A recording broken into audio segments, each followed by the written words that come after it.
ঢাকা থেকে ছেড়ে আসা যে গাড়িগুলো দেখতে পারতেছেন যমুনা সেতু পার হয়ে উত্তরবঙ্গের যে 4টি বিভাগে গাড়ি চলাচল করে সেই গাড়িগুলা কিন্তু দেখতে পারতেছেন। এই মুহূর্তে কিন্তু প্রচুর পরিমাণ বৃষ্টি হইতেছে, আর এই বৃষ্টির মধ্যে কিন্তু তারা যারা ছাদে যাত্রী আছে তাদের জন্য কিন্তু খুব অসুবিধা।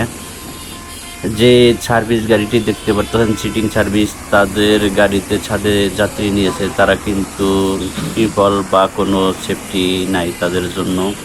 তারা কিন্তু বৃষ্টিতে ভিজে পুড়ে কিন্তু যমুনা সেতু পার হয়ে উত্তরবঙ্গে যাত্রী চলতেছে। কিছু কিছু গাড়িতে দেখা যাইতেছে যে ত্রিপল আছে, আর কিছু কিছু গাড়িতে দেখা যাইতেছে ত্রিপল নাই, তারা কিন্তু ভিজে পুড়েই উত্তরবঙ্গে যাইতেছে।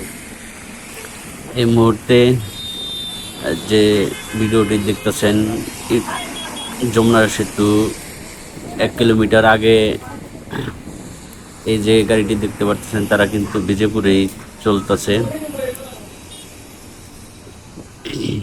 যে ট্রাক পিকআপ ভ্যান যাত্রী আছে তাদের জন্য কিন্তু খুব অসুবিধা, তারা বৃষ্টিতে ভিজে পড়েই চলছে।